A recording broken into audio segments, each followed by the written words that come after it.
It was after I met Debbie at the Creative Live event when I realized entrepreneurs needed more than just a paragraph or a chapter on the subject. Too many business leaders lived and worked in tormented servitude to their businesses. If I wanted to make a real difference for the Debbies and Mikes of the world, I knew I had to write a book about Profit First. Profit First was first published in 2014, and since then, tens of thousands of entrepreneurs have implemented the system and transformed their businesses. They are not only generating a serious profit, they are growing their businesses big time. 2 birds, 1 stone.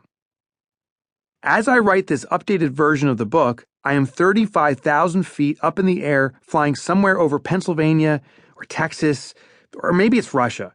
I travel so much these days that I rely on the pilot to tell me where I am. My fellow passengers are watching a movie they've already seen 4 times, catching up on work, or resting their eyes with a gaping mouth and occasional snort. A few are looking out the window at the clouds below. Me? I'm thinking about all the businesses we're flying over. There must be thousands of businesses below us at any given second. The Small Business Administration, also known as the SBA, states that there are 28 million small businesses in the United States alone. The SBA defines a small business as a company that generates $25 million or less in annual revenue. That includes my business, and I suspect it includes yours. Shoot, that even includes Justin Bieber's. His small business, music sales, pulled in only $18 million last year. So that's 28 million of us entrepreneurial weirdos in the United States alone.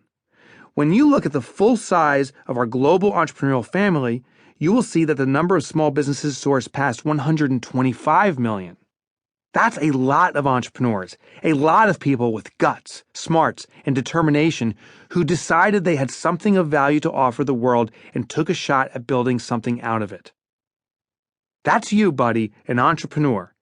You might be in the early startup phase, your plans and dreams written on a cocktail napkin or toilet paper. You know who you are, my TPE peeps. If you're just getting started, props to you.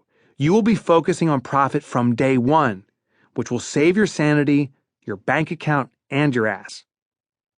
Maybe you've built a business or are managing one. Maybe you read the first incarnation of my book and you want to kick your profit first system up a notch. Regardless of your entrepreneurial status, you are a miracle worker, so to speak. You convert ideas to reality. You find customers. You make stuff for them. You deliver a service to them, and they pay you for it.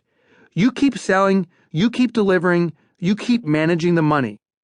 All of us smart, driven people. Really smart, really driven. But there's one really friggin' nagging problem. 8 out of 10 businesses fail. And the number one reason they fail is a lack of profitability. According to a Babson College report, a lack of profitability is consistently the major reason cited for business discontinuation. Are you surprised? Probably not. I wasn't.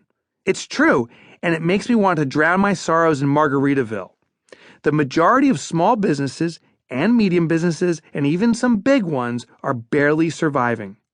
That guy driving the new Tesla whose children go to private school via chauffeur and who lives in a massive house and runs a $3 million company is one bad month from declaring bankruptcy. I should know. He's my neighbor. For real.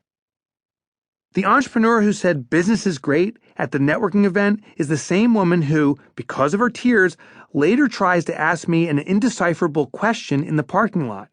She's crying because she hasn't been able to pay herself a salary for almost a year and will soon be evicted from her home. It's just one of many similar conversations I've had with entrepreneurs who are afraid to tell the truth about their financials. The SBA Young Entrepreneur of the Year award recipient who is changing the world, who is lauded as a member of the next generation of genius, who is destined to be on the cover of Fortune magazine because of his business acumen, is taking out bank loan after bank loan and racking up credit card debt to cover payroll behind the scenes. I should know. That was me. For real. How can that be? What's wrong with us? I mean, we get basically everything else right, or damn close. We made something out of nothing. And yet, why aren't most businesses...